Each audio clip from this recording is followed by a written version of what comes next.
Welcome back. It's time to get interactive. And Kwaw Kesse is here. Hello, Steve. How are you doing? I'm fine. Fantastic. We have quite a bit to talk about, so let me get straight in. We better get on with the program. It's getting crazy in prison. That's right. Kwaw Kesse is back in jail. If you're a civil servant, consider yourself on 2 years' notice. The IMF has confirmed that civil servants will lose their jobs in 2017. Are you scared? Things have changed on the playground. Children no longer take their footballs away with them when they get upset. Now it seems they stab each other. Imagine your house falling on top of you whilst you slept. This happened to an entire household. Unfortunately, not all of them made it out alive. And back to South Africa, where protesters have marched against the xenophobic attacks of black migrant workers. Ghana's Christian Council is also protesting. Ever heard of a cow eating a sheep? No, you heard right. Somewhere in Kenya, there's a cow with a taste for meat. Stuff like this is only found on GN Interactive with me, Kwaw Kesse. I'll be right back.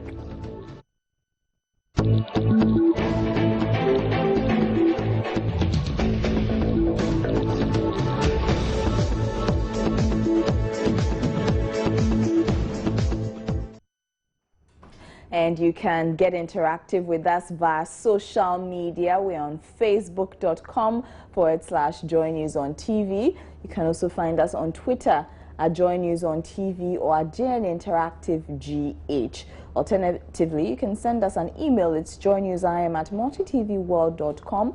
We are also ready to read your comments coming through on WhatsApp.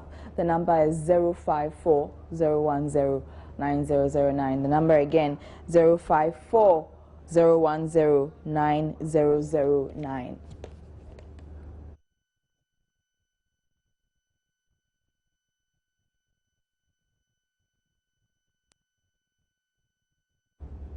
After months of back and forth, a Kumasi High Court gave the ruling on controversial Ghanaian rapper Kwaw Kesse's case. Known on stage as Abodam, the musician who was arrested for allegedly smoking cannabis has been sentenced to a day's imprisonment and a fine of 1,200 Ghana cedis. Should he not pay the fine, Abodam would go to prison for 3 years with hard labor.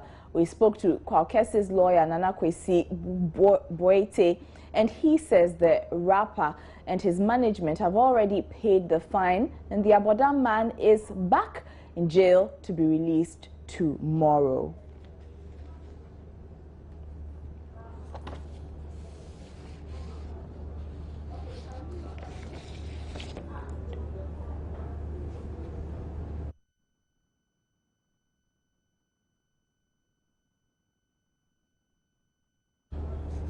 Now, a new IMF staff report on Ghana shows government is set to embark on a program to rationalize the size of public sector workers by 2017.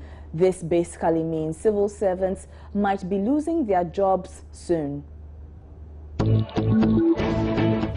We in government have to manage this country, and we'll focus on that. Before we went to this IMF, you all remember the homegrown policies. We brought together all shades of opinions, except those that came from them. At the century, we indicated that the civil service was bloated, and we indicated that there's a need to downsize the civil service. This is a homegrown policy. We didn't need the IMF to tell us that the civil service is bloated. So we took this decision on our own and went into the IMF program.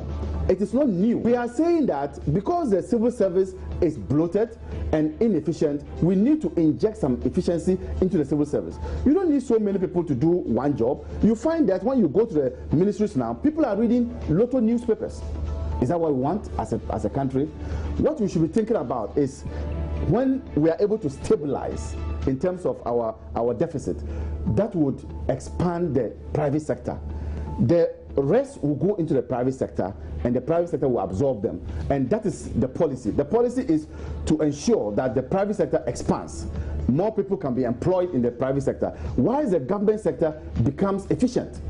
As the engine of growth. So I think that this is not to lay off workers, but this would ensure efficiency in the public sector.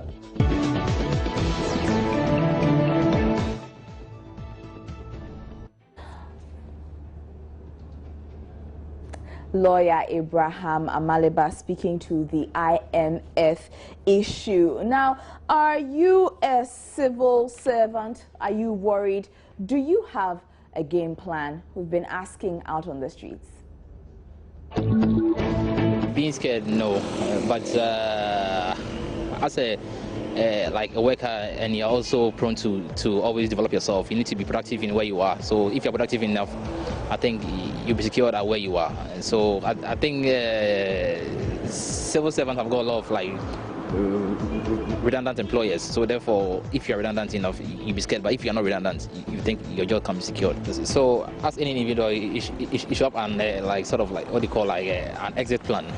So you should know maybe you are good at this, good at that. So you should also develop something that whereby once one is lost, you can also rely on the other ones. Government itself hasn't, told us that this is what is going to happen. We don't know the details of it. So I am only taking the word, from government.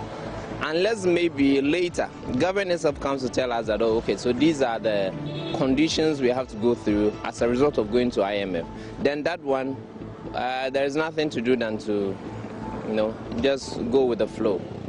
But as of now, I mean, we don't want to jump the gun. We don't want to preempt anything. As a human being, you have to prepare all the time. Anything can come from any angle at any time. So whether the IMF is saying that they have taken a decision or has, instruct Ghana to somewhere along the line, sack some of the workers, you should prepare. If it happens like that, you can also go and find, you have something to be doing at home at any time, so that you cannot have any effect of what is happening. If your job is not secured, you necessarily have to be scared. It's a collective effort by all workers. See how best we can also give our suggestions, okay, and see how best we can also what we can do as workers to forestall some of these things, to make sure our work is secured. They have to, at least with workers, to sit down and see how best they can also see the workers through some of these things.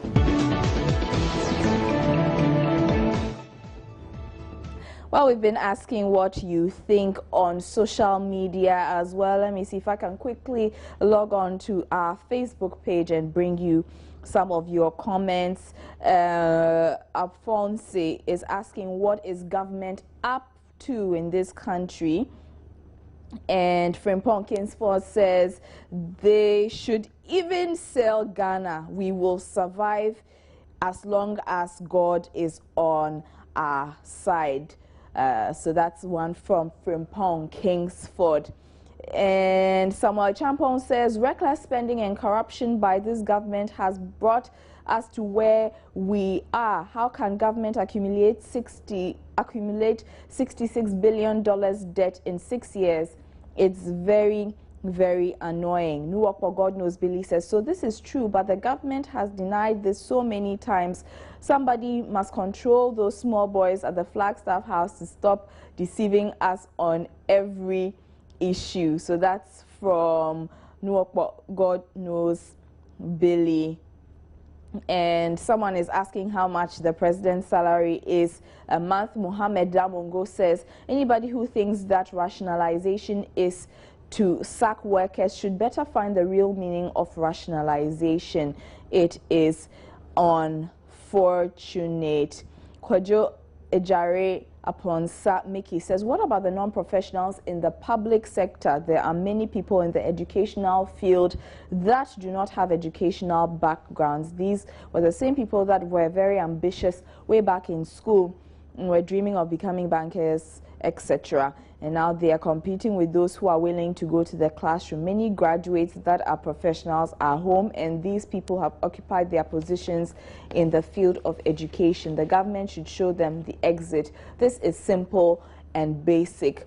So those are just a few of your comments coming through on social media on the issue that the IMF is saying that, you know, some civil servants may lose their jobs come 2017. Now, police at Osino in the eastern region are looking for 17-year-old Kwesi Randolph, a JHS student who is accused of stabbing his friend Godfred Apreku, who instigated a tackle on him during a football match. The victim is in critical condition at the Koforidua Central Hospital. This story honestly just breaks my heart. Whatever happened to just picking up your football and going home? Remember those days? A 17-year boy shouldn't. I don't see the reason where he learned this thing by something like playing with a knife, first of all, because he's underage. So how come, who taught him the use of knife and even how to stab his fellow friend? So I think it's something that, I don't know, maybe this outside of movies and other things that they watch, people want to learn from what they watch on the televisions and other stuff. So I believe that is the reason why something of that sort. It's all about temptation and hatred, because I don't think when your opponent wins you in a football game, you have to get a mind of stabbing him or her or him. Let's say it's a bad mind. So that's what I would say, because the boy has a bad intention, bad mind. Yeah, that's why he stabbed his brother. Maybe he had a grudge against him before, and he tackled him. So it's like he had a grudge against him before. Maybe he tackled him. So after the match, then he stabbed him. I think, and now the foreign movies, the introduction of the foreign movies it's something else. It's like youth, most of them are like it's like they're practicing, but they don't know that one. It's more of editing. So I think it's more of the introduction of foreign movies and all that.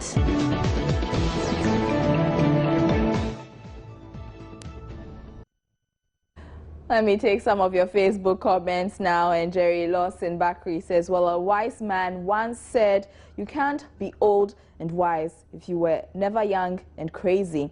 So based on this analogy, his actions may seem normal, but then he should not do that. Nothing in this world is more common than unsuccessful people with talent. And Osajifo Yao Dramina says, time has changed, Papa. Catch your ball and walk home. Stabbing is not only against GFA, CAF and FIFA rules, but also a crime against the state. No matter what you have to confront in life, violence is never an option. Abdul Rahman says, why? Is he the next Balotelli or Diego Costa? This boy, he should know how to control himself whenever he gets, I guess you mean angry? Okay, so Augustina Azani is also saying it's all as a result of these movies depicting fighting and killing. Those are just a few of your comments coming through on social media on this sad issue.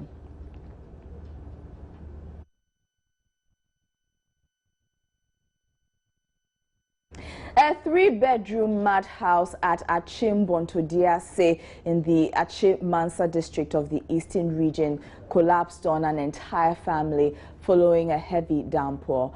A 12-year-old girl, Ikia Brakwa, lost her life. Her head is said to have been hit by a portion of the fallen structure, which killed her instantly. Her mother was among the victims who suffered various degrees of injuries. Christian Council of Ghana has called on the South African government to compensate victims of the recent xenophobic attacks that has claimed at least 10 lives. We were hoping to speak to Reverend Dr. Puni Frimpong with the Christian Council. Let's see if we can get him in, and we'll speak to him so that he can give us more details on the issue. We'll be right back. Welcome back. Ever heard of a cow eating sheep? Charles Mamboleo expressed his shock after the cow killed 2 of his sheep in a span of 2 weeks. That's still to come on Joy News Interactive with me, Ifwa Akwa Harrison. But if you're just tuning in, you've missed quite a bit. We told you the story about Kwaw Kesse, who is spending a day in jail, and he has also been fined 1,200 Ghana cedis. That was because he was caught allegedly smoking cannabis. Some of you have been sending your comments. Nana Kweku says he is perplexed. Why should he be fined 1,200 Ghana cedis at the same time spent a day in jail? Meanwhile, he has already spent some time in jail already. What is the rationale for such judgment? So that's a comment coming on that issue. We also told you that civil servants might lose their jobs some of them might lose their jobs come 2017, according to the International Monetary Fund. And then sad one coming from Achimbon to Diase, where a 3-bedroom mud house collapsed on an entire family. A 12-year-old girl, Ikia Brakwa, lost her life. Her head is said to have been hit by a portion of the fallen structure, killing her instantly. Her mother was among the victims. You can see the pictures there. Sad one.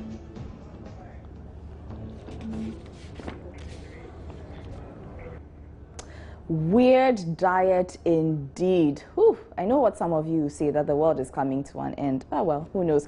Anyway, let's go on to WhatsApp and read a few of your WhatsApp messages coming through. IMF has come to show President Mahama the exit for sure. Some people will lose their jobs. That's a nameless one coming through on WhatsApp. Someone talking about the Kwaw Kesse issue. It's a nameless one. Please remember to send your name and location when you're sending your messages via WhatsApp. He should have been fined more than that amount. That's another nameless one from WhatsApp. Now, back on the IMF issue, that's IMF job losses issue. Who is going to pay them at the private sector? The government should also create more jobs. And not seeing anything interesting to read. The current government has brought a lot of agony to the nation. Another nameless one. So those are a few of your comments coming through on WhatsApp. Now, earlier today, thousands of people in South Africa participated in a march against xenophobic attacks in Johannesburg, to be precise. Now, we'll go over to social media, Twitter to be precise, to take some of the comments about that. But one more thing, you know, Kwaw Kesse has been trending as well. Apparently, he got jailed today. He's spending only 1 day in prison, though. So we'll see what people are saying about that as well. But let's first take the tweet on the xenophobic march. This is from IG Proactive Junior. #news. SA march against xenophobic attacks. Thousands of people are marching in South Africa's main city, Johannesburg. Next one is from Justin Lang. Moment of silence at the march to remember those who have lost their lives in xenophobic attacks. #People's March. Yeah, so that was my moment of silence there. Next is ACA Initiative. #SA March Against Xenophobic Attacks. Good to see SA people and immigrants uniting. Very good, I tell you. Now, that's the last tweet I'm going to take on the xenophobic march. Let me take some tweets on the Kwaw Kesse issue. This tweet is from Nida Vido. He says, #Kwaw Kesse. Kwaw sentenced to a day in prison? Very interesting. A day at the prison. You bet. And this is from Papayao. It's the final tweet I'm taking, though. Kwaw Kesse, 1 day for prison. This will be reunion with the inmates. You can imagine. I don't think we'll be sad when you probably have fun in there. So those were your tweets about the xenophobic march in South Africa and Kwaw Kesse. Pardon me for my voice. I have a terrible cold. But this has been What's Trending. My name is Lord Harris Idwasari.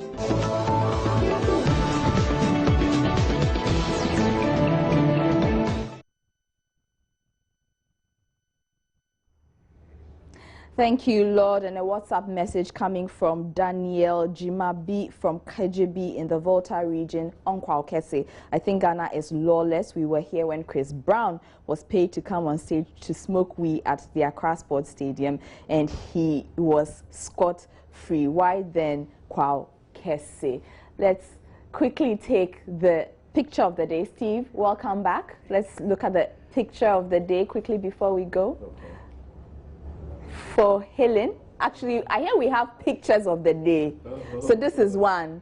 For hiring. Highland. Okay. This is the Kumasiano style.